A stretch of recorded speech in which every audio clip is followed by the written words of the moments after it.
really sorry. It seems that I have a flu every other month, so I hope my voice is not that bad. And I really hope that today's audio will be good. I hope I'll be as clear as day. Anyway, thank you very much for being here, and thank you very much for watching this video. Thank you very much for tuning in. So today I'm going to talk about a few of the things that I enjoyed for the past 2 months. I did not film and I have not been posting on YouTube because, well, I've been busy in school. I had my surgery rotation and I had my end of rotation examinations for surgery, I think around the end of July. And I really needed a break after that. So that is why I have not filmed and I have not uploaded very consistently. I'm currently in psychiatry. I'm going to week 6.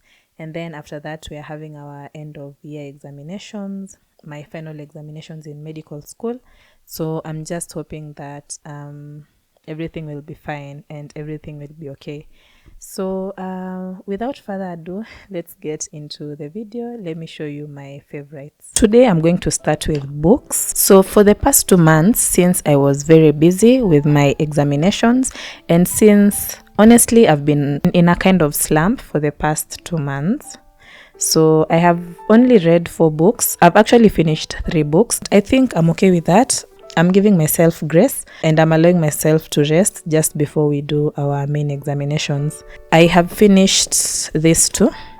I'll start with Stay With Me by Ayobami Adebayo. I will give it 4 stars. The story is not exclusively character driven, but I like the setting. I feel like the story is driven by the theme that the author is trying to discuss, and that is infertility and issues surrounding infertility, especially in the African setup. I liked the setting of this book. It's during like the coups that Nigeria was going through at that time. So we have this couple. The woman's name is Yejide. She's married to Akin. Akin is infertile, but I don't think he discloses this status before he marries Yejide. And so Yejide has stayed with a man for 4 years before she got pregnant. In a patriarchal setup, when a woman does not get pregnant, it's almost sure that it's her fault. But in this book, the fault is not the woman's, it's the man's. I think Akin has erectile dysfunction. He cannot actually do it. He asks his brother to sleep with the wife so that she can get pregnant and so that he can get children. The wife conceives 3 times. I don't know what the firstborn child dies of, but I know the other 2 children get sickle cell disease. The secondborn dies from sickle cell, but the thirdborn survives. So the thirdborn's name is Rotimi. Rotimi means stay with me, and I think that is where she got the title of the book. When Yejide cannot conceive, the mother-in-law and the aunties, they just force the man to get another wife, although he doesn't want it. But I also do not like Akin because he did not disclose his status before he married Yejide. And so it's the woman who has to live with all this pain. And even on top of that, it's like he's betraying her by accepting the other woman. The other thing that I like about the book is how there's smaller stories that remind me of my childhood, how like my grandma would sit with us around a fire and tell us stories of animals like an elephant and the hare and everything like that. So I feel this book is African and I really like it because I can relate to it. I can relate to the village, I can relate to the stories. It's well written. I know I have not talked enough, but it's a 4-star and I think it will stay on my bookshelf. I will reread it again. It's really well done. Okay, let me change my battery very fast. It's going down. Okay, so I'm back. The second book is Homegoing by Iya Jasi.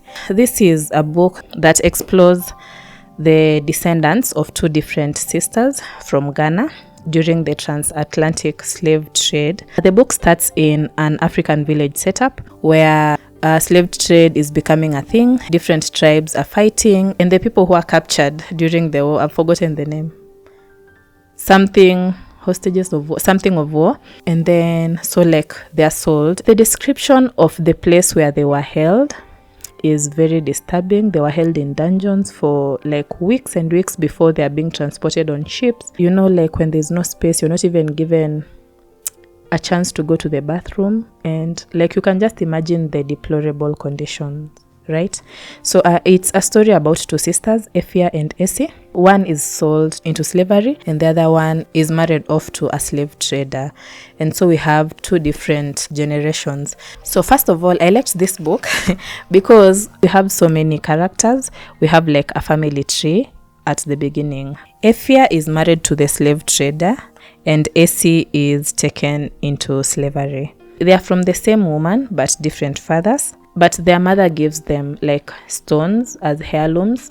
Ephia's descendants who keep the stone. But Essie's stone is lost in the dungeons and they never get it. This is a story about slavery, the effects of slavery. And we go from slavery, we come to the prison system in the US and how it's mostly the black people who are affected, which is so very sad. This book is so emotional. It made me cry, especially, let me just read, I think, a paragraph. This is Ness. She's a slave. Her mom is Essie. So she's the second generation slave in the US. Now we are getting her story and she's remembering her first farm where she worked. So she describes the owner as the devil and the place as hell. So I think it's like a parallel to the Bible and everything. It reads, and so Ness worked in the field. It was not new to her. In hell, she'd worked the land too. In hell, the sun scorched cotton so hot it almost burned the palms of your hands to touch it. Holding those small white puffs almost felt like holding fire. But God forbid you let one drop. The devil was always watching. Hell was where she had learned to be a good field hand, and the skill had carried her all the way to Tuscumbia. I feel like Ness's story was the one that really caught my attention. I'm reading about how when Essie was giving birth, how when Ness's mother was giving birth to her, as a slave, she actually went to hide behind a tree and give birth, because in those days when you give birth, you will be separated from your child and they will be sold to slavery. Some slaves thought that she was laughing after she gave birth, although it's a really painful experience. So it reads that she had gone out to be alone, to have her own private moment of joy with her baby before anyone came to snatch both joy and baby away. The sound that slave had said was of Essie laughing, which was why they hadn't recognized it. The last bit of Ness's story that was really moving for me was when she watched her husband being beaten. Both of them were beaten for trying to run away to the north to escape the slavery in the deep south, you know. So as they were running, they were caught by their owner, and when they were brought back, they were beaten, they were lashed so badly, and Ness's slave owner made her watch while they killed her husband, while they hung him. Some characters' stories were really moving. Some characters were just a continuation of the story. And I think it's a book that is well done. Although I think I would have loved for the ending to be different. And I would have loved for Essie's stone not to get lost. So that when Marcus meets Marjorie in the end, they actually like have a family heirloom from generations ago, if you get what I mean. Otherwise, it's a good book. I will give it a 4.5 and I think it will stay in my bookshelf. I'm really loving African authors. They're doing a good job. So the third book that I'm reading is a Kiswahili book called Kufa Kuzikana by Ken Walibora. So the story is based in a third world country, which is Kenya. I feel like he always describes Kenya, although he calls the countries different names. So it's about two best friends from different tribes. The way the book is going, we have tribal clashes and they're fighting. So one of the friends' parent, I think, is killed during the tribal clashes. And now they have to overcome this tribal feeling. Like it's also based around the socio-political context of a third world country, especially Kenya. So like there's tribal wars, there's poverty, there's classism. It describes really good themes. The last book that I'm reading is Game of Thrones. I have a yearly ritual where I watch Game of Thrones, but this year I've decided to read the books instead. I have all the 5 books, which is really nice. So I'm currently in book 1. I'm reading book 1. I'm in page 191. I've reached where Catelyn Stark has sailed to go meet Eddard to tell him about Bran's killer. So I'm reading Sansa's story, and I like Arya very much. Arya, she was my best character in the show. She's still my best character in this book. I like how she loves her family members, and especially how she loves Jon Snow. I also just like the scenery. It's a bit different, and the characters are a bit different. I just wish maybe that they had tried to like put some of these characters how they are described, like having the Lannisters with green eyes and having Tyrion with eyes of different colors and having the Targaryens with purple eyes. That will be really interesting. I'm enjoying the book. I don't think I'm reading it for any big project. I'm just reading it because it's like rewatching the show, and I think in the show they did a really good job in adapting this book. I think the first season they really did a good job. So yeah, that's it for the books that I have consumed for the past 2 months. I hope to add more in the next few months. I don't know, I did not have a goal of the number of books to read by the end of the year, but I think I'm doing well since I started actually reading seriously this year. For this part, I'm going to show you my favorite pieces of clothing that I've acquired for the past 2 months, which is just 3. Anyway, so I got this cute corset from a random shop on Instagram. It's really good, and I like the shape. When I wear it, it looks like my waist is so small and cinched. I like it so much, and I like the color. I really love this one. This one will stay in my closet for a very, very long time. So I bought 2 tops. This one has a ruffled, it's like the cutesy aesthetic kind of thing. So it's baby blue or light blue in color. I liked the design. I think I can wear it with skinny bottoms or even baggy ones, depending on how I want to style it. It's 100% cotton, so it feels really good on my skin, and I like the design. The other top that I got is this one. I don't know what the material is, but I think it's a blend, but it's a really nice top. So it's cutesy. I don't know, just I liked it. The final piece of clothing is this vintage pants. I've had these vintage pants for 2 years, but I've actually worn them thrice, but I really like them. They are also 100% cotton. They are so comfy. Look at the details. So good. So I styled those pants with like a corset and a tie in like an official way, or with suspenders and a hat in like a vintage way. It's really versatile and I like it. That will stay in my closet for a very, very long time. Anyway, so for the jewelry, first of all, I got these cute earrings that have like a pearl in the middle with like a rose or something. I got them because I was thinking of styling them with a dinner dress or something like that. Another pair of earrings that I got are these teardrop earrings. I've worn this like many times. They are really versatile. They go with anything and I like them. And the third pair of earrings that I got are these gold loops that I'm wearing. Yeah, they're also cute. So another piece of jewelry that I bought is this neck chain or waist chain. I can wear this as a necklace. I can wear this as a waist chain. I can also wear it as a pocket chain. It's really versatile. It's really cute. Look at the green details. I have styled it in some bohemian inspired outfits and it looks really cool. I also got this waist chain together with the other one. Like that. So the details are like in both ends, and it's a really cute waist chain or pocket chain as well, and it can also be worn as a belt, you know, in a bohemian inspired outfit. I like these 2 chains very much because they complement each other. The colors are just beautiful. It goes with everything. I also got this ring just to style with anything like a tie or on my finger. Finally, I got this small bowl. Initially, when I was buying it, I was thinking of it as a bowl to use in the kitchen, but it became more useful when I put the chains in it, or like random things like this card reader. So it's a really useful bowl now, bowl or kind of storage unit for my waist chains and for my necklaces and for any random things that I don't want to be lying around on the shelf. Yeah, so it was a good purchase. So I got these cute vintage cups. Is it vintage? Okay, China cups. Fine bone cups. Let me show you the other one.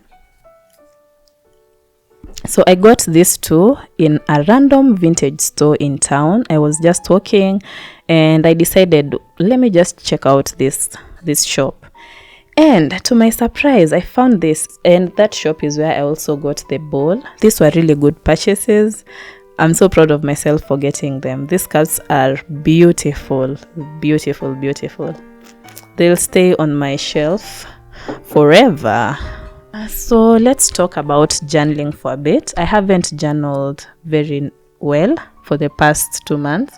I've just been busy with life and everything, and well, I should get back to journaling because it kind of clears my mind and it's a good thing. So look at the details of this journal. It's written Gryffindor. It's Harry Potter inspired.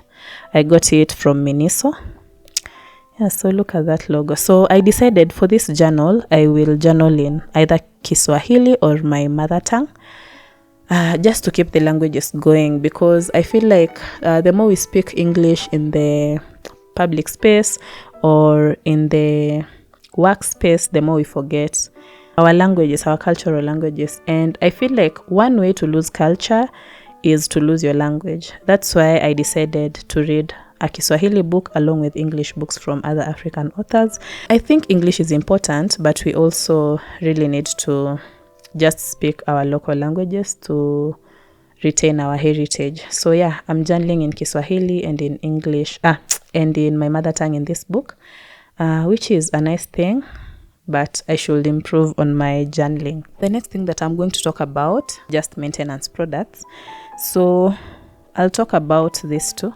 I've got this antiperspirant from Medline. It's a roll-on, and this petroleum jelly in this tube for my lips. These ones I got from my uncle when he came visiting. They are really good products, especially this antiperspirant. I like it because it doesn't have any scent. It's like a fresh scent, you know, like smelling like air or like clean bed sheets. It smells like that when I wear this, and I like it because then I don't have any smell on my body, and if I want to wear a perfume, then I don't have to worry about the roll-on smell. It's just so fresh. It's refreshing. I like this petroleum jelly in this tube because it makes my lips shine and it stays for long. It's a really good product. I wish he had brought more. I would have brought more. Either way, I'm thankful for that. And I also got this cute makeup bag from a random thrift shop in town. So I've just put my small makeup items because I usually don't do makeup. I have never done makeup actually. I've never gotten out with a fully beaten face. The only makeup item that I wear is lipstick. But I think I should try to learn how to do makeup on my face because I think it comes in handy, right? The most exciting thing that I got within these 2 periods for personal hygiene stuff is menstrual cups. Let me tell you, these things are life changers. They are life changers because when you're using a pad, sometimes you won't lie on your back because maybe it will stain on the back. But with menstrual cups, all the worries are gone. Oh my God, these things are life changing. I never knew. My friend recommended them to me. I think she's a saint for that. She's bringing change to the world in small ways and big ways. This is a big way. So I got these cups from a shop called Beautifully Grey. They're affordable. They went for 1,500.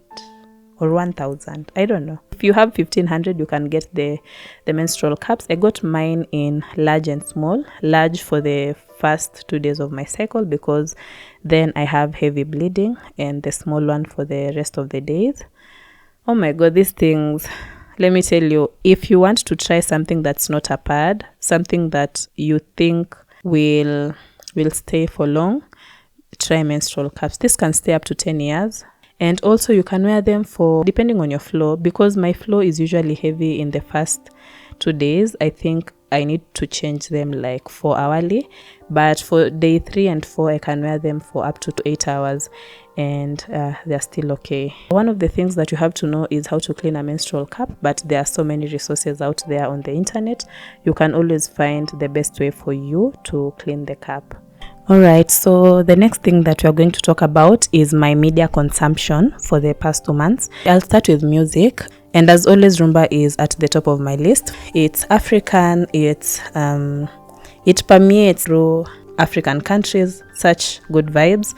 You can dance to Rumba, you can chill with Rumba. It's just good instrumentals. But something new that I added is folk music. And I feel I added it because of like the sense of nostalgia that it brings, just thinking about my childhood. And the folk music that I'm listening to is my tribal music from my tribe. I'm listening to it in my mother tongue, and it's so rich. The music is so rich, the instruments are so rich. So our instrument, the main instrument from our tribe, is called obokano. It's an 8-string instrument. I think I'll show the picture. And it has really nice bass.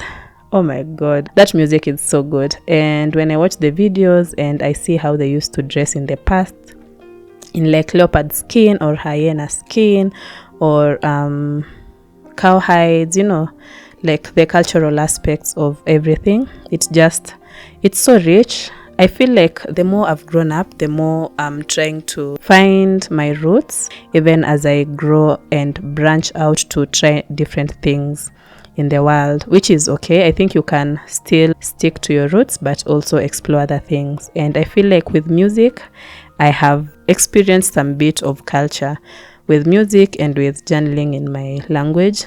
And I've also been trying to talk with my mom in our mother tongue just to practice. I've also listened to a lot of Rose Muhando and Christina Shusho.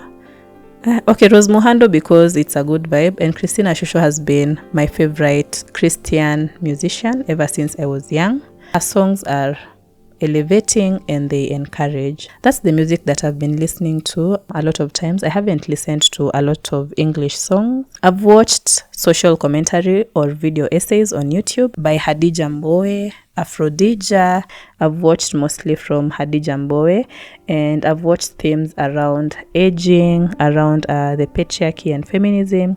And if you want more information about it, more illumination about it, I think her, Shanspia, among other creators, really dissect these topics well. They bring in different perspectives. It's not like they're forcing you to think how they're thinking. It's just their thoughts and how they're viewing society, which is a really good thing. From Aphrodisia, I've watched commentary on Love Island, Sabrina Carpenter, so like, you know, women, men, relationship dynamics in the current societal setup, which is important to decide or to actually look deep into our lives, to look at what decisions we are making and how they are influenced and how society influences everything. I've watched Heliocentric, who's an atheist but loves religion. It's really interesting to see that, because this person just enjoys religion even though he doesn't believe in God, which is interesting because now from his perspective we see exploration of religion from a point where someone is not trying to convince you to join the church. It's just they're just experiencing life, and I think that's a good way. That's a good take. I've been watching Religion for Breakfast just to learn more about religious origins, culture and politics, and how they shape religion, how religion is not always about spirituality but about control. And yeah, it's a good thing that I think I'm opening my mind to that. And lastly, I've been watching Caitlin Richardson for book recommendations or philosophical thoughts. Yeah, which has expanded my thinking capacity. I watched some series and I watched a movie. So I think I've watched like 5 series within the 2 months. And I tend to watch a lot when I'm nearing exams because I think of the pressure. So just to bring down the pressure, I just watch a lot. I've watched Lost and Yellow Jackets, which are like plane crash, new society types of things, which is really interesting because I wasn't planning on it. I just clicked on Lost on Netflix before it left, and then Yellow Jackets was recommended.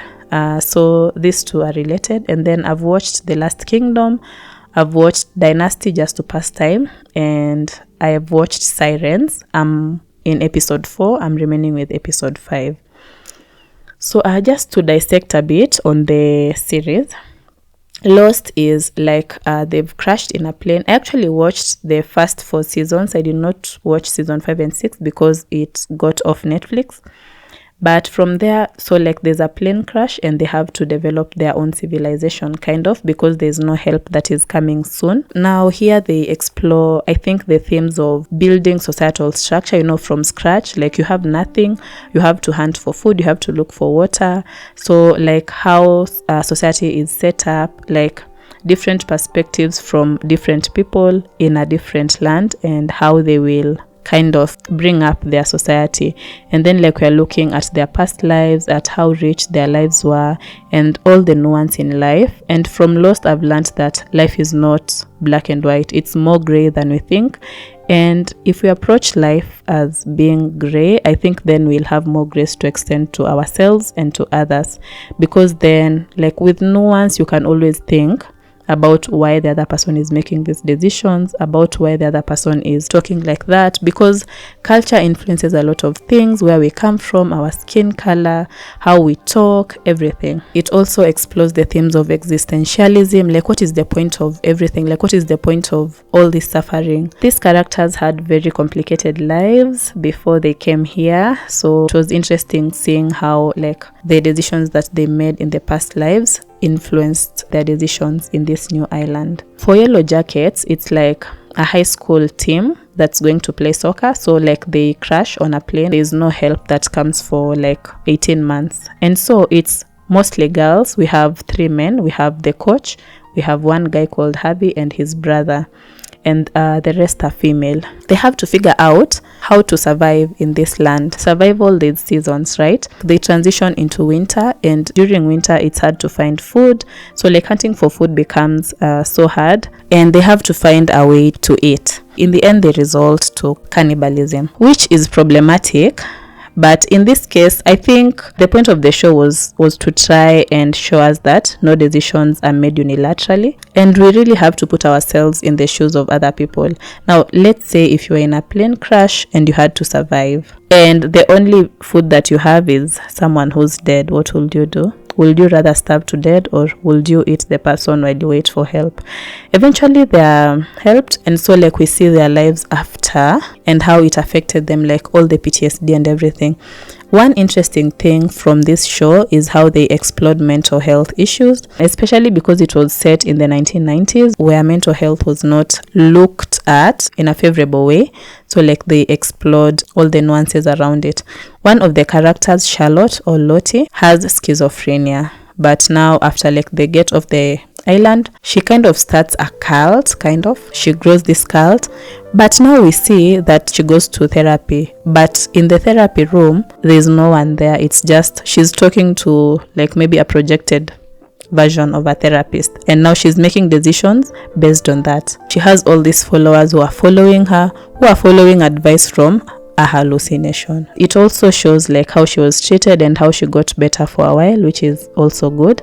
And then we have Tysa. Tysa, I think, has some sort of either dissociative identity disorder, something like that. So like she has split personalities. Like one is this normal person and the other one is a dark person, like who would kill or something like that. So yeah, it's interesting to see all these things. Natalie just became addicted to alcohol, I think as a coping mechanism or something like that. Been watching The Last Kingdom. I think I'm in season 4 so I'm remaining with one season. This show explores religion, spirituality, war, conquest, like trying to change people's spirituality, trying to make them join your religion. So in this case, we have a king who's very zealous, who's very religious, who believes that he can unite England to become one nation under God. There's conquest to make Vikings turn to Christianity and live their heathen or pagan ways, which I think is a problem on its own, because when we resort to violence in order to convert other people, then it becomes something totally different.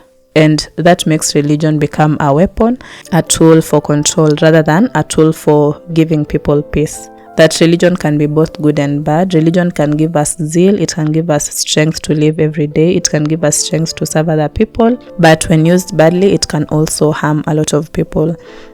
We also see like the Viking spirituality being explored, which I think is very interesting. The role of women in such a society, and yeah, so like things like that. I'm still trying to dissect it to figure out the main themes and how they will speak to me and how they will change my perspective about the world. I'm currently watching Sirens. I started it yesterday. It's a limited series with 5 episodes. So yeah, it's not like I've wasted my time watching it. It's really kind of eerie or like a psychological thriller. I don't know. We have this rich family in a secluded island on a cliff or something. But what I get from it so far is how like we can change our identities in order to belong to a certain group of people or to a certain class of people. That is what I've gotten so far. But I think after I finish watching the series, then I can sit down and think about it. Yeah. And something that I watched just to pass time was Dynasty. I have watched it before and I just watched it to pass time. I usually rewatch something when I'm revising for exams or when I have so many things going on that I just need something that I will not concentrate on. And that was Dynasty for me. I started watching Northmen. It's new on Netflix, but I did not get it. It was just someone moving, someone killing people, someone being excommunicated. Personally, I don't think it's worth your time, but if you've watched it and you have other reviews, you can always comment down below. Something like a final philosophical thought. For the past 2 months, I've developed really good friendships. I think friendships are important in our lives. Friendships are an integral part of the community that we should have or that we should aim to have. They sustain us through the good times and through the hard times. Through the good times, we get to enjoy with other people. We get to share the happiness, like we get to share the endorphins. And also during bad times, then we have a good support system around us. I'm not really good at building friendships, but when I find a friend or when I find someone that I click with, then it becomes a good thing. One of the best ways to make friends, from what I've observed, is just to be in close proximity to the people. I feel like it's hard to maintain a long distance relationship, although I have maintained 2 long distance friendships. But when you're staying with someone and like you keep in contact with them and you like talk to them, you do things together, then it becomes a good avenue for building friendships. One of the ways that I like, or one of the ways that I show love, is by cooking or enjoying a meal with someone else, and that has proved a worthy thing to do. Even as you're thinking about your friendships, think about what you're giving to the other person than what you're receiving, or how you want your friendships to be even as you evolve. I'm thinking about it more because I'm almost finishing school and I know that things evolve, things change. I may lose some friendships, I may retain some friendships, and that is okay.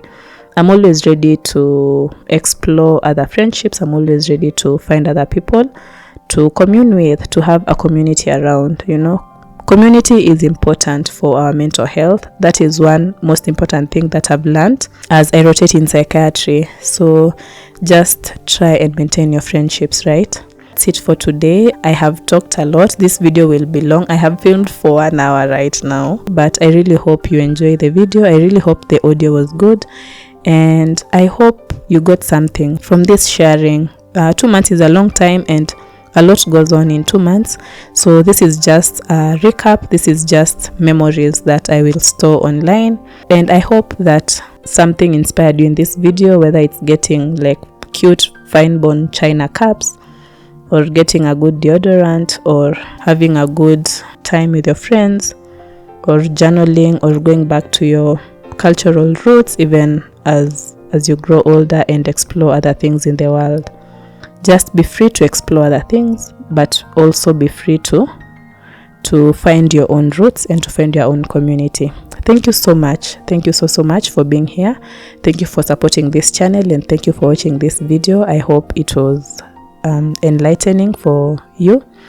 I'll see you next time in the next video. I think after this I'll just post vlogs until the end of the month, but if it will be hard because I have my end of year examinations, then I will post a recap for both September and October at the end of October. Thank you very much for being here, and I'll see you in the next one. Bye bye.